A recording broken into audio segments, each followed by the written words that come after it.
오늘 우리에게 주신 하나님의 말씀 요한복음 21장 18절부터 25절까지의 말씀입니다. 요한복음 21장 18절부터 25절까지의 말씀. 저와 함께 한 절씩 교독하시겠습니다. 내가 진실로 진실로 내게 이르노니 내가 젊어서는 스스로 띠띠고 원하는 곳으로 다녔거니와 늙어서는 내 팔을 벌리리니 남이 내게 띠띠우고 원하지 아니하는 곳으로 데려가리라. 이 말씀을 하심은 베드로가 어떠한 죽음으로 하나님께 영광을 돌릴 것을 가리키심이로라.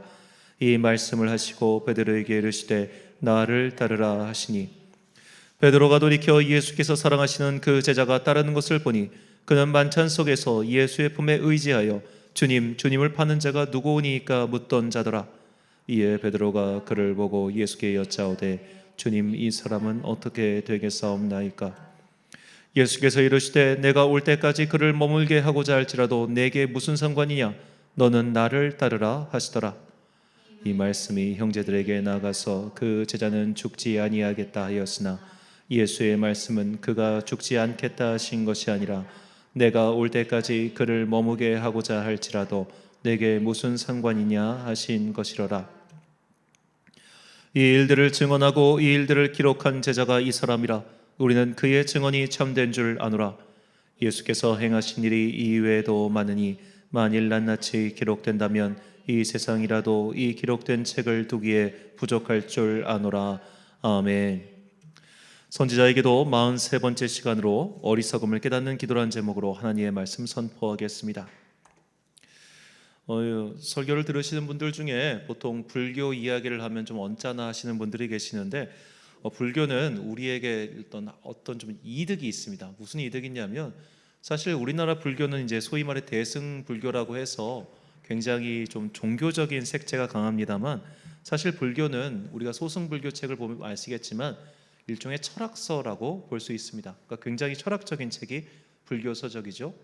자, 불교는 어떤 그렇다면 철학인가? 바로 인간의 실존에 대해서 굉장히 깊이 연구한 철학이다. 그렇게 보시는 것이 좋겠습니다. 그래서 이제 키에르케고르나 쇼펜하우어 같은 사람들이 이 불교 경전에 굉장히 큰 영향을 받았어요. 이들이 불교에 심취한 게 아니라 그 불교가 탐구한 인간의 실존, 즉 인간의 실존이란 굉장히 어리석고 또한 고통스러우며 허무하다는 것을 깊이 연구한 철학이었기 때문에 그런 것에서 영향을 받아서 이 키에르케고르 같은 철학을 우리가 보통 염세주의 철학이라고 이야기하죠. 그러니까 철학으로서 불교는 기독교인들에게도 어떤 좀 깨달음을 줄 수 있는 그런 좋은 참고 자료로 생각하시면 좋겠습니다. 자, 이 불교에서는 인생에는 세 가지 독이 있다고 합니다. 이걸 삼독이라고 하는데 이것을 탐욕, 진해, 우치라고 불러요. 탐욕이란 말 그대로 인생에 대한 집착, 탐욕을 가리키고 진해란 분노를 뜻합니다. 그러니까 내 뜻대로 되지가 않으니까 인생에 자꾸만 분노가 생긴다 그런 것이고 우치란 어리석음을 뜻합니다. 어리석음이 어두운 마음을 일으키고 어두운 마음이 왜곡을 일으켜서 결국 이 세상을 비뚤게 보게 만드는 근원이 우치, 즉 어리석음에 있다라고 해요. 그렇다면 이 세 가지 독, 탐욕, 진해, 우치 중에 인생에서 가장 심각한 독이 무엇이냐라고 하면은 그들은 우치, 즉 어리석음이라고 합니다. 어리석기 때문에 집착이 생기는 것이고 어리석기 때문에 분노한다. 그러므로 진리를 깨닫는 사람들, 즉 모든 필로소피 철학자들은 이런 어리석음에서 벗어나야만 이러한 진리를 깨닫고 어리석음과 분노와 탐욕에서 벗어날 수 있다. 이것은 불교뿐만 아니라 여러 철학자들이 다 동일하게 하는 이야기죠. 자, 이런 어리석음이라고 하는 것 우리가 참 진지하게 연구할 필요가 있습니다. 왜냐하면 이상하게 우리가 신앙생활을 하면서 이런 어리석은 사람들을 많이 만나기 때문이죠. 자, 오늘날 특히 이제 유튜브 등에서 인기 있는 설교자들이 어떤 사람들일까요? 주로 선동가들이 참 인기 있는 설교자들입니다. 그러니까 사람들로 하여금 생각하게 만들고 그들의 무지몽매함이나 어리석음에서 벗어나게 만드는 그런 설교자에게 사람들이 주목하는 것이 아니라 내 마음에 듣기 좋은 말을 하는 사람들, 내 마음을 시원하게 하는 사람들, 내 귀에 듣기 좋은 말만 하는 사람들, 그런 사람들에게 쏠리는 경향성이 분명히 있습니다.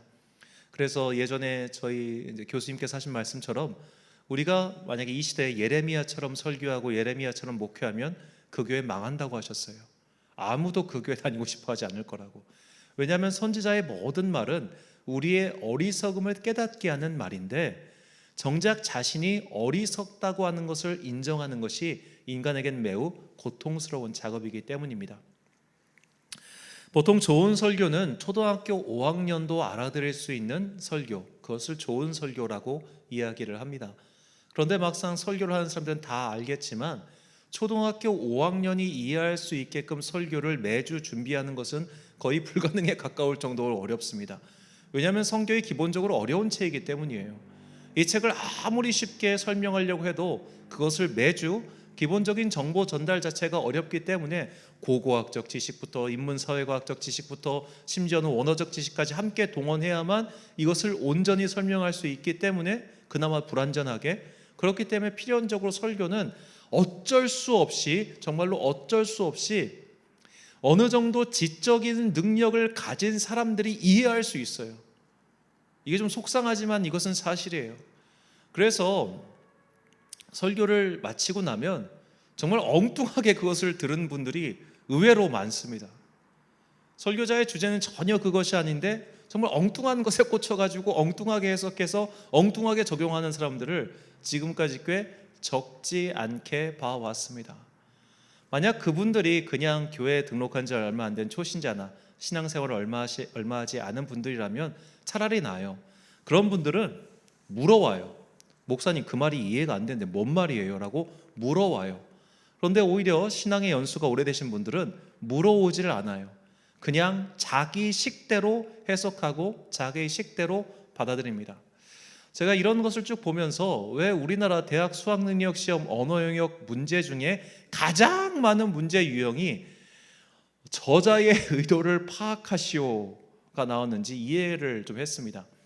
어떤 문학가는 이런 저자의 의도를 파악하는 책 읽기, 저자의 의도를 파악하는 문제풀이가 어떻게 보면 학생의 창의력을 방해하는 굉장히 안 좋은 요소라고 이야기를 하지만, 제가 지금까지 많은 사람, 정말 지구상의 모든 사람 만나본 건 아니지만 그래도 꽤 많은 사람들을 만나보면서 상대방의 말과 의도를 파악하지 못하는 사람이 정말 많다는 것을 알았습니다. 전혀 엉뚱하게 그것을 듣고 전혀 엉뚱하게 그것을 받아들이며 더군다나 자기 식대로 그것을 해석해서 어리석음에서 벗어나지 못하는 성도가 정말 많아요. 심지어 예배를 빠지지 않고 드리면서 온갖 성경 공부에 다 참여해도 그 사람은 고모양 고상태인 경우가 참 많더라, 이 말입니다. 그렇기 때문에 그런 어리석음에서 벗어나지 못하고 점점점 신앙생활이 왜곡되면서 다른 사람의 이야기를 듣지 않고 자기 고집대로 하다가 공동체 내에서 불협화음을 일으키는 사람들이 정말 많다는 것을 우리는 사실 다 알고 있죠.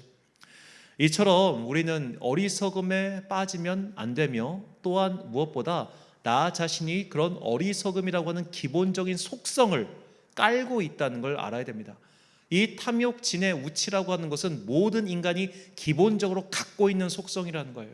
그냥 이런 것에 빠지면 안 된다 이게 아니라 다 이걸 갖고 있어요. 누구나 다 집착하고 누구나 다 쓸데없이 분노하고 누구나 다 어리석어요. 그렇기 때문에 이런 나의 한계를 자각하고, 아, 내가 모르는구나, 내가 어리석구나, 이것을 인정한 이후에 비로소 우리에게 변화가 시작된다는 겁니다. 그래서 옛날 성경은 말씀하기를 아는 것을 안다 하고 모르는 것을 모른다 하는 것, 이것이 아는 것이다 라고 이야기를 하죠. 다시 수능 이야기를 나가서 이제 수능 얼마 안 남았으니까 20일 남았나요?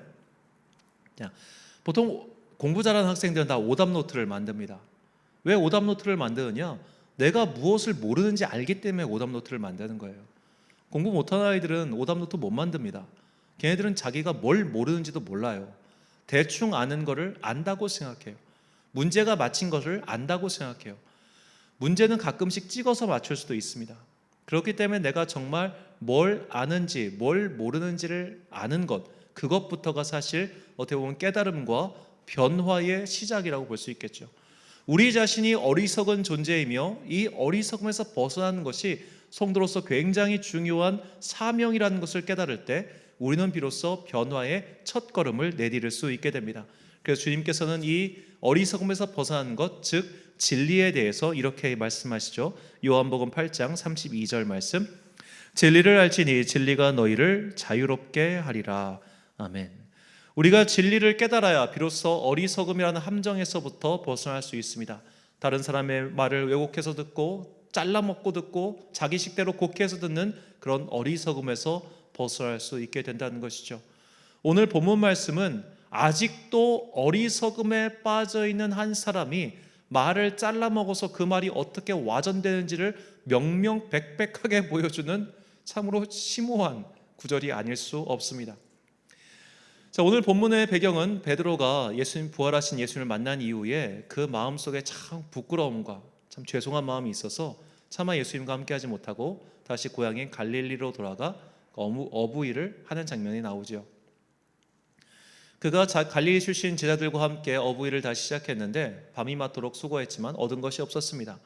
그런데 주님께서 나타나셔서 반대편에 던져라 하니까 물고기가 왕창 걸리죠. 그러자 주님께서 사랑하시는 제자 요한이 멀리서 예수님인 걸 알아보고 주님이시다 그럽니다. 그러니까 베드로가 막 배에서 뛰어내려가지고 막 헤엄을 쳐서 예수님께 가요. 여러분, 이게 사실 되게 어리석은 일인데, 왜냐하면 배보다 사람이 빠를 리가 없지 않습니까? 그냥 배 타고 같이 가면 돼요. 그런데도 그냥 뛰어든 거죠. 하여튼 뭐 그의 적극성을 좀 표현한 말이겠습니다만, 자, 그렇게 해서 주님께서 조반을 준비하시고 아침밥을 먹으면서 예수님께 3번 물으시죠. 요한의 아들 시몬아, 내가 나를 사랑하느냐? 자, 그 3번의 문답을 통해서 베드로 안에 있었던 어떤 어둠 혹은 안타까움, 그 안에 있었던 여러 가지 그 복잡 미묘한 그 감정, 얼마나 복잡하겠어요. 3년 동안 모셨던 주님을 면전에서 저주하면서 부인했던 그 마음, 그리고 십자가에 달 돌아가실 때 멀리서 지켜보지도 못하고 숨어 있었던 그 부끄러움, 비겁함, 온갖 그 감정을 주님께서 녹여주세요. 자, 그러고 나서 너는 나를 따르라 라고 말씀하시죠. 네가 젊어서는 네가 가고 싶은 대로 갔지만 이제부터는 너는 네가 가고 싶은 대로 못 가. 너는 내가 가라고 하는 곳으로 가가지고 그렇게 살다가 죽게 될 거야. 그러니까 베드로의 순교, 그의 마지막을 미리 예언하신 겁니다. 자, 그렇다면 이제 어리석음에서 벗어나서 진리의 길을 따르고자 한다면 여기까지 듣고 멈추면 돼요. 내 앞길은 이렇게 되겠구나. 난 이렇게 살다가 죽게 되겠구나. 이제 주님께서 내 마음속에 있는 부끄러움을 다 씻어주셨으니 주님께서 가라고 하신 그 십자가의 길, 주님께서 가신 그 길을 나도 따라가면 되겠구나. 여기까지만 하면 되는데 아직도 어리석음에서 벗어나지 못했던 베드로는 예수님께 물어봅니다. 자, 본문 21절과 22절 말씀. 이에 베드로가 그를 보고 예수께 여짜오되 주님, 이 사람은 어떻게 되겠사옵나이까? 여기서 이 사람은 베드로의 라이벌인 요한을 가리키죠. 그러니까 예수님께서 22절에 이렇게 말씀하십니다. 예수께서 이르시되 내가 올 때까지 그를 머물게 하고자 할지라도 내게 무슨 상관이냐? 너는 나를 따르라 하시더라. 자, 여기서 제가 일부러 색깔을 달리 표현했는데 이 22절의 예수님의 말씀을 주목해 보십시오. 예수님의 말씀의 핵심이 뭘까요? 너는 나를 따르라가 예수님의 말씀의 핵심입니까? 아니면은 내가 올 때까지 그를 머물게 하고자 할지라도가 예수님 말씀의 핵심입니까? 우리가 조금만 정말 아주 작은 수준의 지식만 있어도 우리는 이 말씀의 본질이 베드로에게 너 제 신경 쓰지 말고 너는 그냥 네 할 일 해, 이거예요. 제 신경 쓰지 말고 네 할 일 해, 그건데 베드로는 이걸 엉뚱하게 듣습니다. 23절 말씀. 이 말씀이 형제들에 나가서 그 제자는 죽지 아니하겠다 하였으나 예수의 말씀은 그가 죽지 않겠다 하신 것이 아니라 내가 올 때까지 그를 머물게 하고자 할지라도 내게 무슨 상관이냐 하신 것이로라. 자, 이 말씀이 형제들에게 어떻게 나갔을까요? 베드로가 퍼뜨린 겁니다. 예수님과 둘 사이의 대화인데 베드로가 퍼뜨렸겠죠, 당연히. 자, 이게 얼마나 안타까운 일입니까?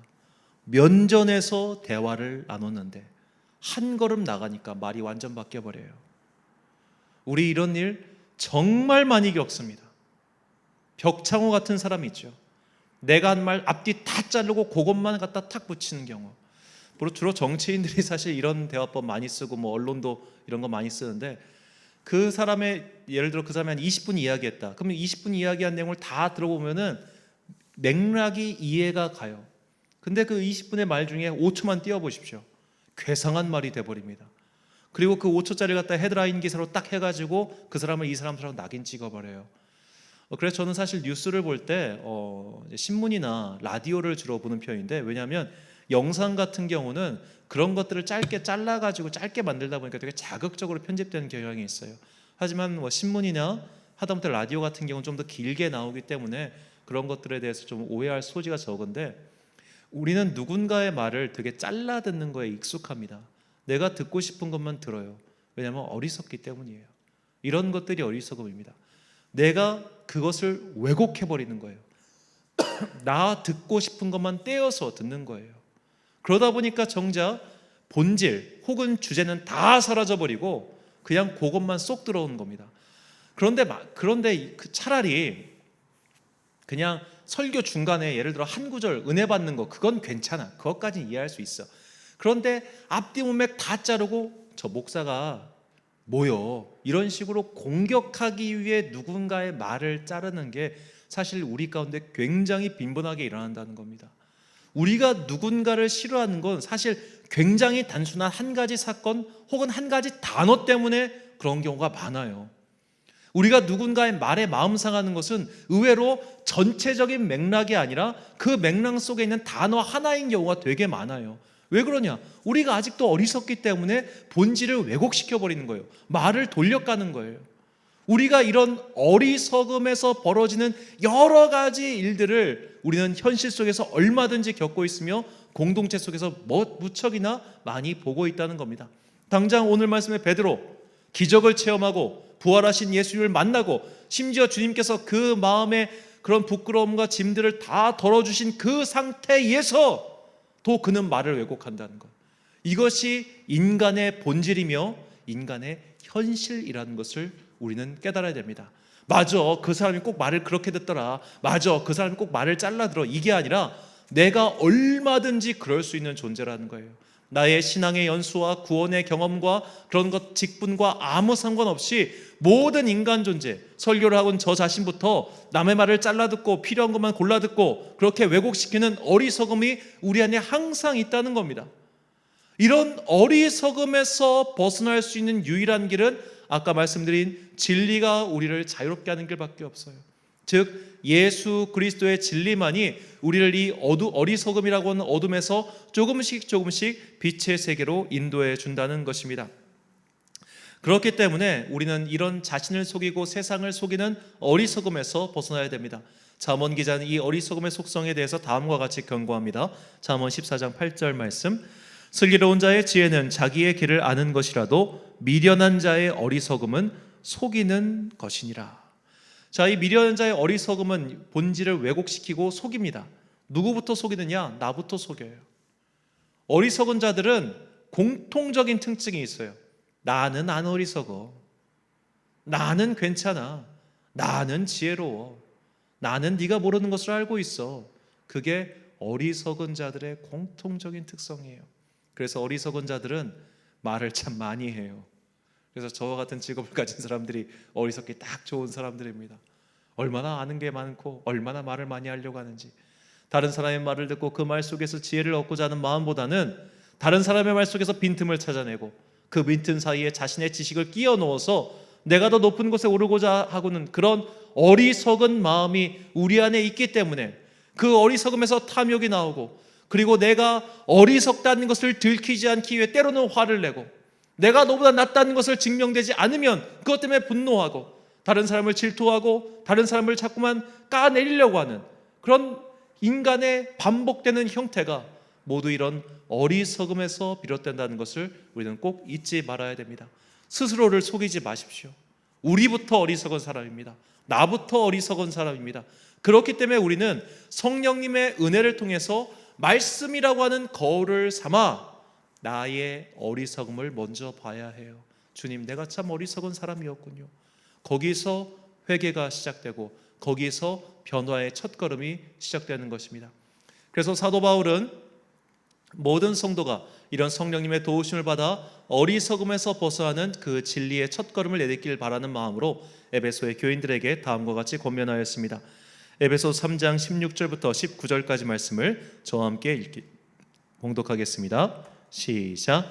그의 영광의 풍성함을 따라 그의 성령으로 말미암아 너희 속사람을 능력으로 강건하게 하시오며 믿음으로 말미암아 그리스도께서 너희 마음에 계시게 하시옵고 너희가 사랑 가운데서 뿌리가 박히고 터가 굳어져서 능히 모든 성도와 함께 지식에 넘치는 그리스도의 사랑을 알고 그 너비와 길이와 높이와 깊이가 어떠함을 깨달아 하나님의 모든 충만하신 것으로 너희에게 충만하게 하시기를 구하노라. 아멘. 사랑하는 천안광성교회 성도 여러분, 그리고 이 기도에 함께 참여하고 계신 귀한 주님의 자녀 여러분, 어리석음을 깨닫게 하는 진리의 거울, 그것은 바로 성령님께서 주시는 은혜입니다. 우리는 그 나의 어리석음부터 깨닫고 나의 변화를 위해서 오늘도 지혜로 간구해야 합니다.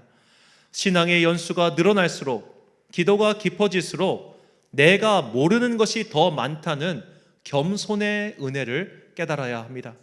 익을수록 고개를 숙이는 것은 성도의 모범임을 잊지 마십시오.